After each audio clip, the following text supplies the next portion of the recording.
Excellente soirée à toutes et à tous et merci d'avoir choisi la chaîne de référence pour votre information. Tout de suite, prenons le sommaire.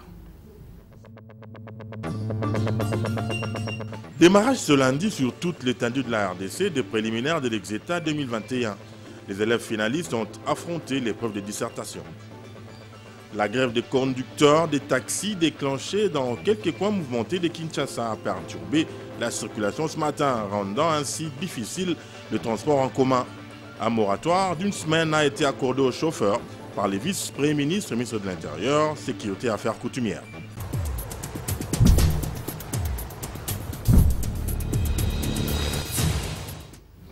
Commençons par cette nouvelle triste. L'archevêque émérite de Kinshasa, Laurent Mosengo Passigna, a rendu l'âme le dimanche 11 juillet 2021, près de Paris en France, à 81 ans après avoir longtemps joué un rôle de premier plan en RDC.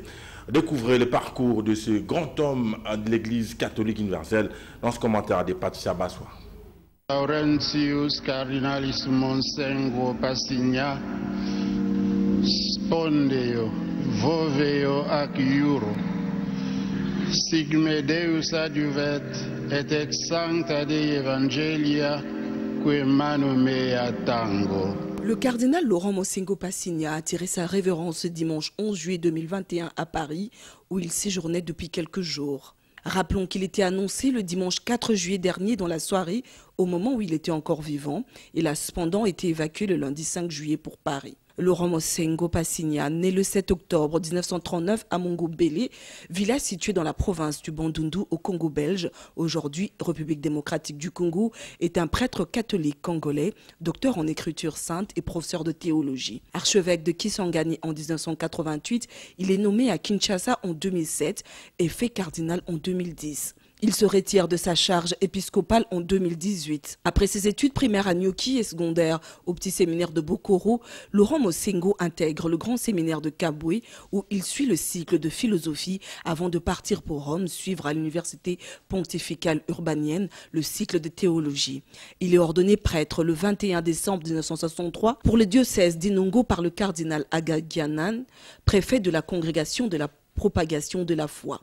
Son petit frère, François Kaniki, est également sénateur. Il poursuit ses études à Rome et en 1970, il est le premier Africain à obtenir un doctorat en écriture sainte à l'Institut biblique pontifical de Rome avec une thèse préparée sous la direction d'Ignace de la Poterie ayant pour sujet la notion du nomos dans le Pentateuque grec. De retour au Congo, entre-temps devenu Zaïre, il occupe différents postes de professeur de théologie aux facultés catholiques de Kinshasa et dans plusieurs séminaires, notamment Jean 23 à Kinshasa.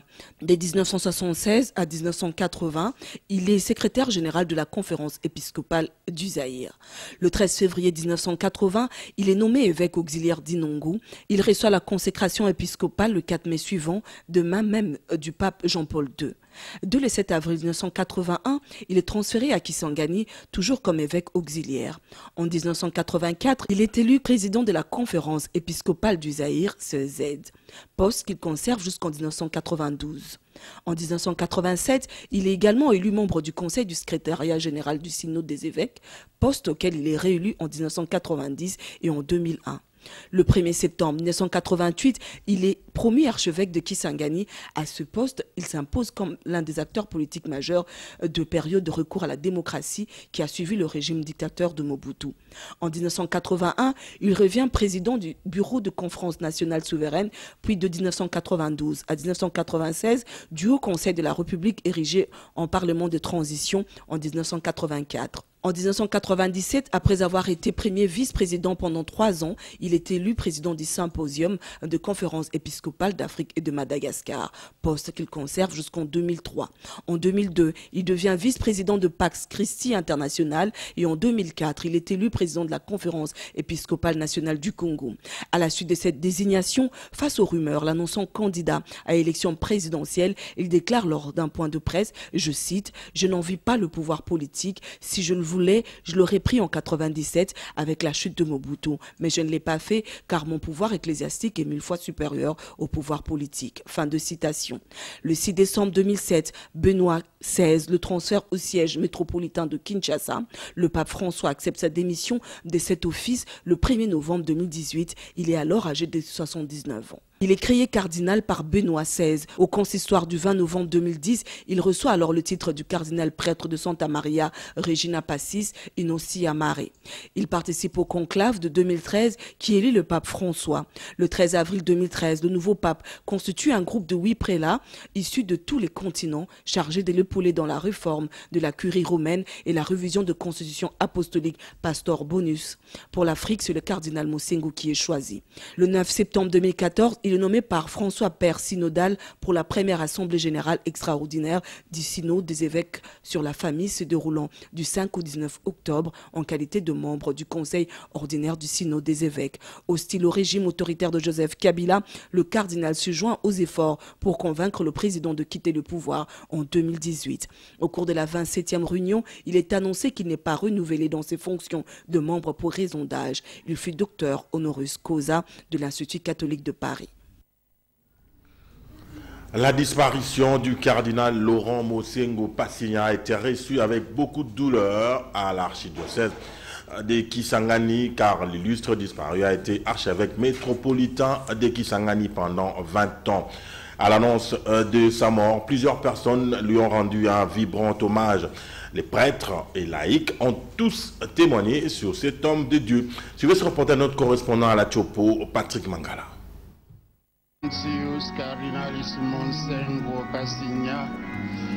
Ordonné évêque le 5 mai 1980 à Kinshasa par le pape Jean-Paul II lors de sa première visite au Zaïre, Laurent Mosengo Passigna, évêque auxiliaire d'Inongo, a été transféré à Kisangani après la retraite de Monseigneur Augustin Fatak. Il prendra possession canonique de l'archidiocèse de Kisangani de 1988 à 2008 avant d'être transféré à Kinshasa la même année. Le fidèle de l'archidiocèse de Kisangani lui rend hommage. Il se souvient de plusieurs projets initiés par ce pasteur, notamment dans la presse écrite et audiovisuelle. Cet animateur de la RTA garde de bons souvenirs de cet homme de l'Église. J'ai une grâce d'avoir rencontré cet homme, j'ai une grâce d'avoir été connu par cet homme et surtout d'avoir gagné, bénéficié de ses conseils en tant que père spirituel. Je crois que c'est beaucoup. Est-ce qu'on peut pleurer un tel homme en un jour, en une semaine? Souvenir les ekaka ko sambela eloko mususu te to ko sambela kaka po anaye to ko sambela po anaye molimo na ye ekenda na malamu. Les prêtres de l'archidiocèse de Kisangani se souviennent de ses bienfaits, comme le témoigne l'abbé Dieudonné Kambale, curé de la paroisse Saint-Esprit. Mosengo fut un père plein de compassion, très attentionné envers les plus faibles. Dans ma vocation, j'avais connu un peu de crise, un moment, je voulais abandonner, il y avait des problèmes. Mais vraiment, comme un père, il m'a rassuré, il dit, ben, ça sont des choses de l'adolescence. Mais l'abbé Mathieu Wanameme, vicaire à la paroisse cathédrale, parle du cardinal comme d'un homme de foi et de prière. Ce que je garde de son éminence Laurent, cardinal Mosengo, et que, comme petit servant, ici à la paroisse cathédrale, je ne pouvais pas m'imaginer que notre archevêque pouvait un jour connaître la mort. Décédé ce dimanche 11 juillet à France, la mort du cardinal Laurent Mosengo Passigna est ressentie avec douleur à Kisangani, non seulement par les fidèles catholiques, mais aussi par toute personne qui a eu à le côtoyer. Spondeo, voveo ac iuro, sigme Deus adjuvet, et ex sancta Dei Evangelia, que manu mea tango. Tout à fait autre chose à présent. À Kananga, les épreuves préliminaires de l'examen d'État ont été lancées par le gouverneur ad interim du Kasaï central ce lundi 12 juillet 2021. 25 396 candidats ont participé à ces épreuves, en nombre desquelles 7 500 filles représentant 29,5%. Ben Brian Minga, notre correspondant dans le Kasaï central, nous propose ce reportage. Cette session préliminaire qui se passe dans un contexte de la Covid-19 a été ouverte par le ministre de l'Intérieur faisant fonction du gouverneur Haïti Kasaï central, Tarsis Kabatousouila Mbouyamba, au collège Saint-Louis de Kananga, en présence de plusieurs officiels. Pour le président du comité provincial de l'examen d'État, 25 396 candidats ont été enregistrés pour ces épreuves, dont 750 filles, soit 29,5%, une représentativité faible des femmes à ces épreuves. À vous, chers parents, nous vous disons sincèrement merci pour la confiance que vous ne cessez de témoigner envers les acteurs éducatifs en nous confiant les enfants malgré la pandémie, malgré la crise économique qui s'était déjà installée dans notre province, exacerbée par cette pandémie.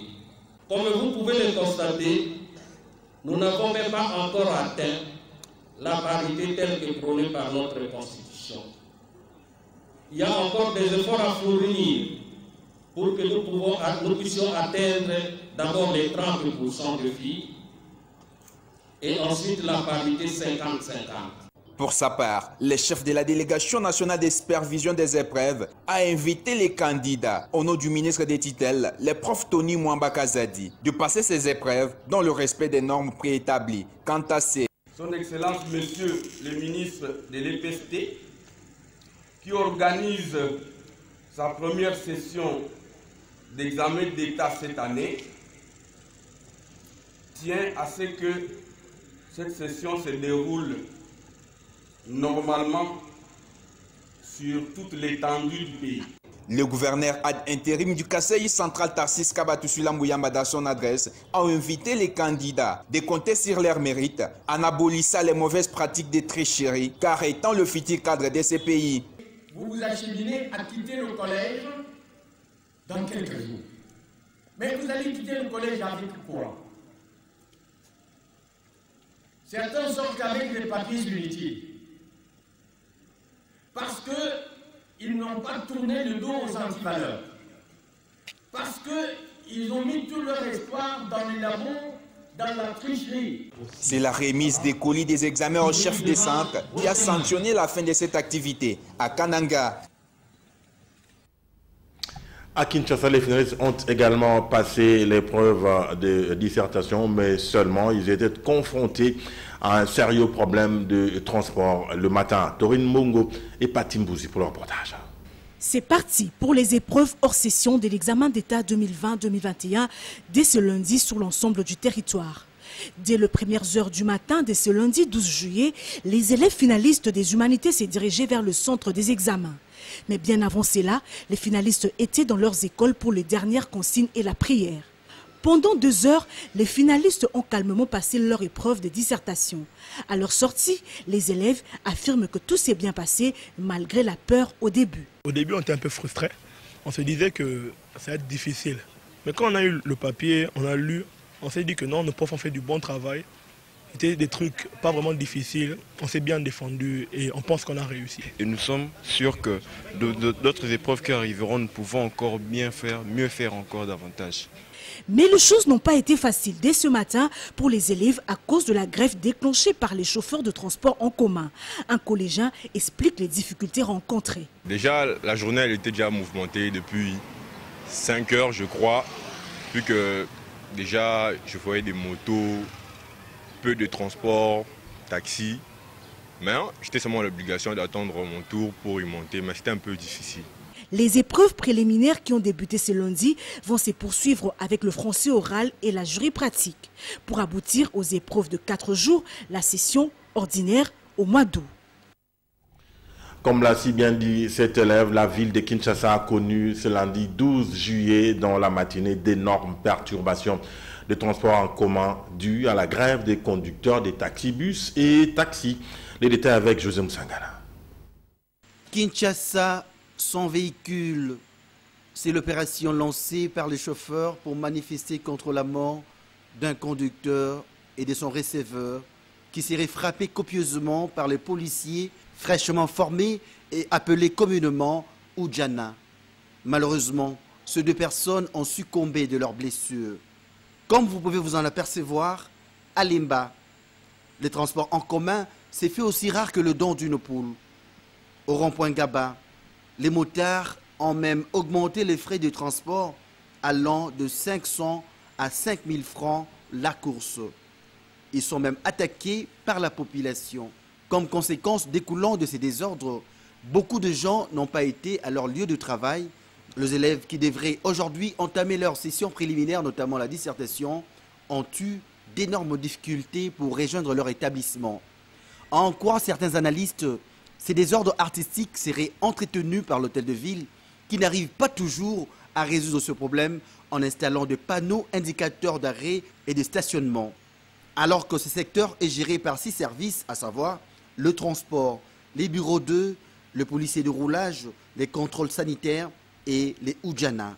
Il serait souhaitable que l'hôtel de ville puisse structurer tous ces services de telle sorte que les conducteurs ne puissent pas souffrir des taxes exorbitantes et excessives. Et puis, les policiers de roulage doivent être bien payés pour éviter de quémander à tout bout de champ. De leur côté, les motards, communément appelés Wewa, ont profité de cette grève inattendue des chauffeurs taxi et taxibus ce lundi 12 juillet pour revoir sensiblement à la hausse le prix de leurs courses. Le constat a été fait par Ndaï Lambochi. Il a été toujours dit, le malheur des uns fait le bonheur des autres. Cette sentence s'est confirmée ce lundi 12 juillet 2021 dans la matinée à Kinshasa. Profitant de la grève inattendue de chauffeurs des transports en commun, les motards, affectueusement appelés Wewa, se sont offerts le portefeuille des Quinois. En revoyant à la hausse la tarification de courses, tenez, pour quitter Kapela jusqu'à la célèbre place Victoire, il faut débourser 1500 francs congolais au lieu de 1000 francs prix habituels. Les véhicules qui jongent le rond-point Victoire, occasionnant des embouteillages indescriptibles, ont cédé la place aux motards taxis. Heureux de la situation, ils déclarent en langue vernaculaire, les chauffeurs ne supportent pas la faim.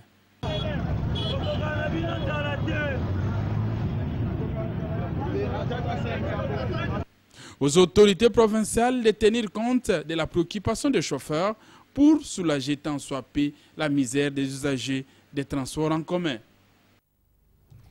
Justement, face à cette situation, l'autorité a directement réagi en accordant un moratoire d'une semaine aux chauffeurs afin de se mettre en ordre. C'était au cours d'une réunion entre le VPM, ministre de l'Intérieur, Daniel Asselo, les gouverneurs, le commissaire provincial de la police ville de Kinshasa et le président de l'association de chauffeurs du Congo, Sylvie Fortuné Boula.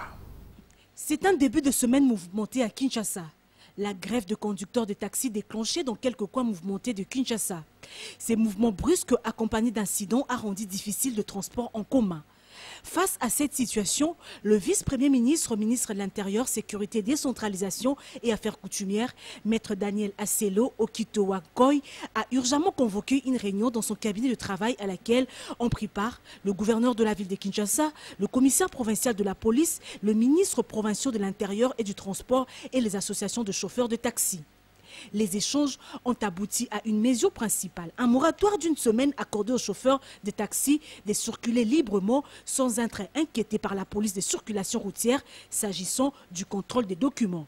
Cependant, insistent les VPM de l'Intérieur, ces moratoires ne devraient pas signifier libertinage chez les chauffeurs. Nous sommes arrivés à décider, sur proposition du gouverneur de la ville, qui a moratoire, c'est-à-dire que pendant une semaine, les chauffeurs de Kinshasa vont circuler librement. Il n'y a pas de contrôle par rapport aux documents.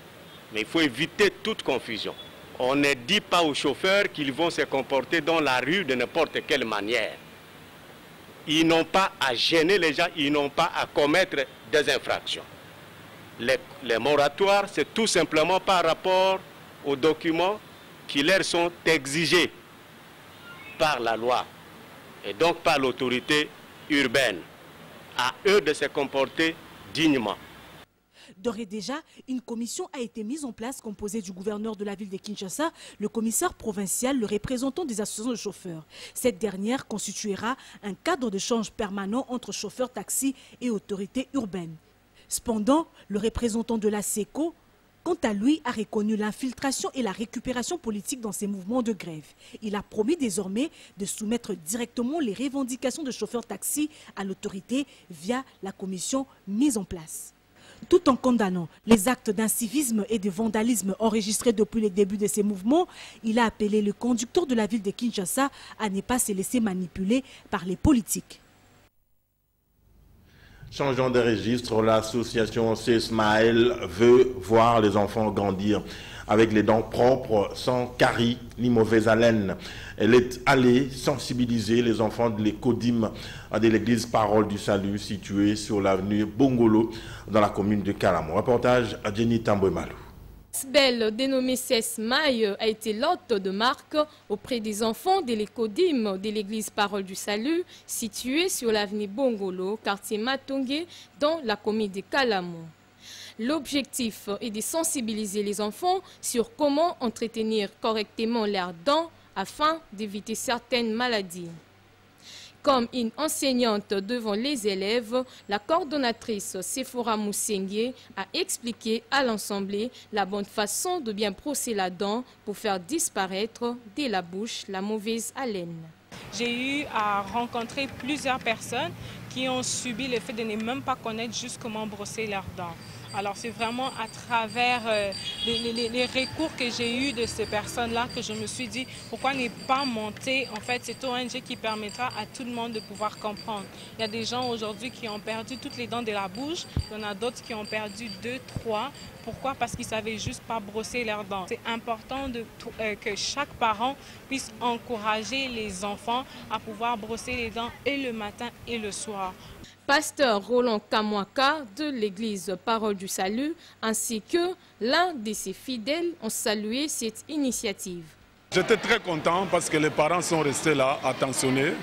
Ils ont écouté les messages et je vais continuer à les sensibiliser pour qu'eux, à leur tour, puissent veiller sur tous ces enseignements. Vous voyez, les grandes personnes aujourd'hui ont des problèmes avec les caries dentaires.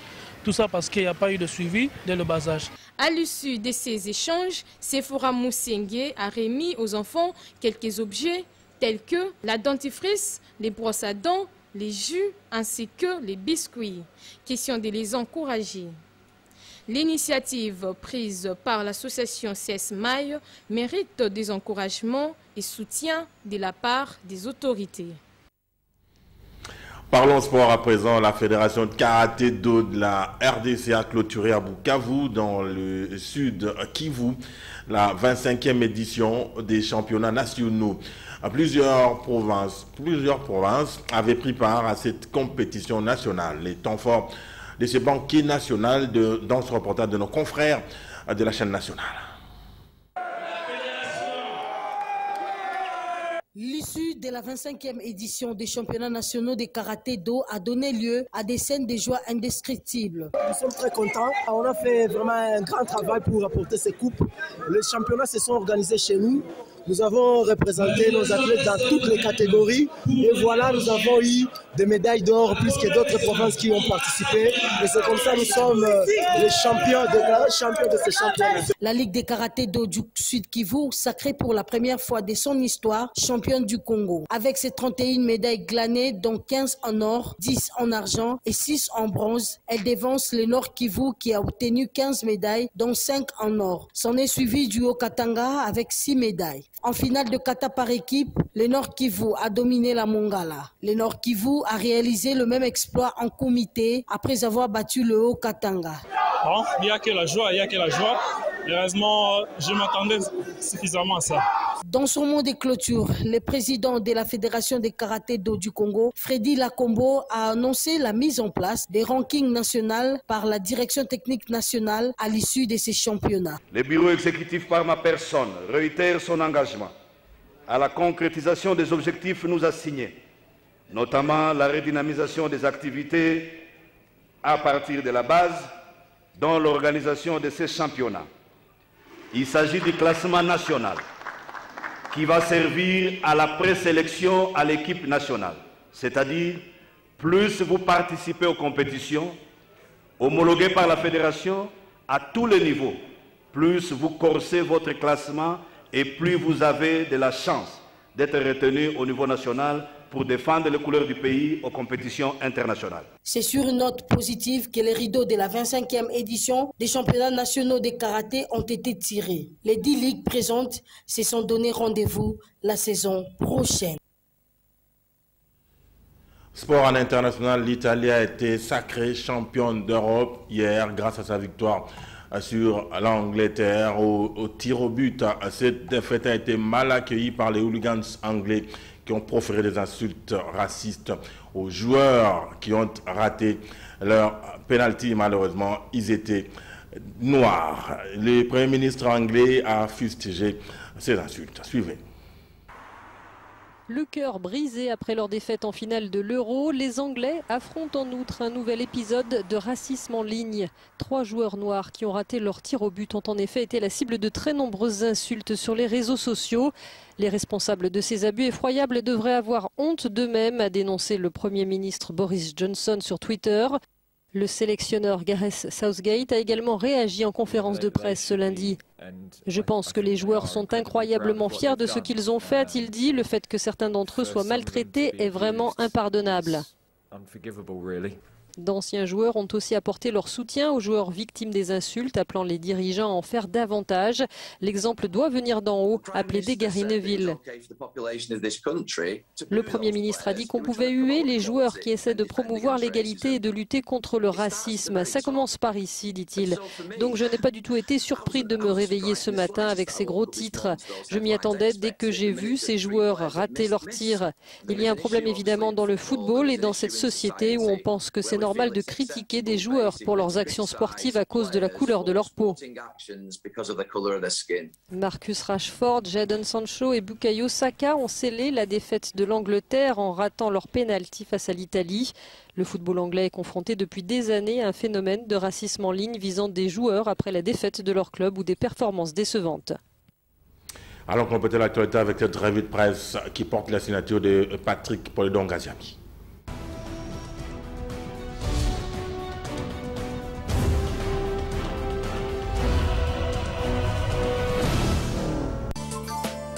La grande nouvelle annoncée par les parutions de ce lundi 12 juillet 2021, c'est, sans conteste, la mort du cardinal Laurent Monsengo. Monsengo a rendu l'âme, affiche Africa News. C'est par la voix de la chancellerie de l'archevêché de Kinshasa que la nouvelle de son décès a été annoncée, écrit le tri-hebdomadaire dans un communiqué de 4 paragraphes pour traduire cette tristesse. Monsengo retourne à son créateur, écrit en manchette L'Avenir, empruntant un style religieux pour annoncer le décès de l'archevêque émérite de Kinshasa, le cardinal Monsengo. Donné pour mort lundi 5 juillet 2021, indique le quotidien, c'est ce dimanche 11 juillet 2021 à Versailles, en France, que Laurent Monsengo, comme tout humain tiré du sol, est entré dans la mémoire collective pour l'éternité, à l'âge de 82 ans. L'auteur de la chanson Kinshasa, Telema Ongenge Namwinda Christou est retourné chez son créateur. Un grand homme s'en est allé, fait savoir Forum des As, qui reconnaît par ailleurs qu'écrire en une page la vie du cardinal Laurent Monsengo, Passigna, n'est pas un exercice facile tant l'homme a tout été de son vivant, lit-on dans ses colonnes. Cardinal, archevêque émérite de Kinshasa, archevêque émérite de Kisangani, professeur des universités, polyglotte, premier exégète africain, président honoraire du Haut Conseil de la République, Parlement des Transitions, HCR-PT, le cardinal Laurent Monsengo l'aura été.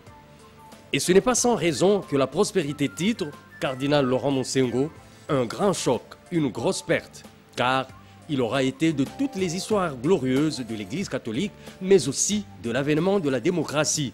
C'est d'ailleurs à juste titre que Congo Nouveau le désigne sous l'étiquette de père de la démocratie congolaise. De lui, écrit le tri-hebdomadaire, l'on ne peut jamais oublier son investissement pour l'instauration de la démocratie et le pays en République démocratique du Congo.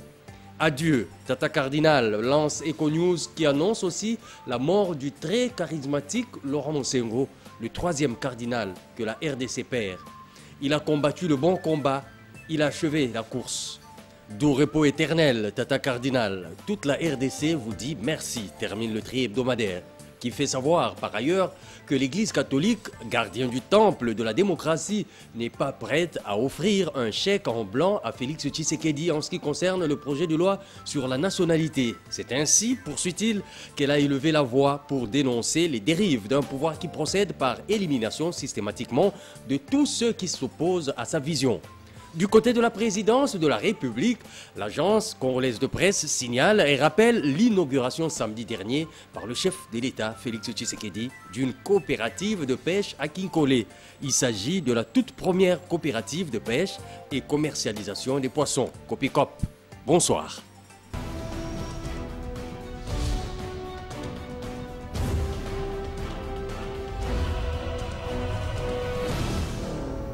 C'est par ici que sera ferme ce journal, mais avant de boucler la boucle, je vous en rappelle les deux principaux axes. Démarrage ce lundi sur toute l'étendue de la RDC des préliminaires de l'Exeta 2021. Les élèves finalistes ont affronté l'épreuve de dissertation. La grève des conducteurs des taxis déclenchée dans quelques coins mouvementés de Kinshasa a perturbé la circulation ce matin, rendant ainsi difficile le transport en commun. Un moratoire d'une semaine a été accordé aux chauffeurs par les vice-premiers ministres et ministres de l'Intérieur, Sécurité et Affaires coutumières.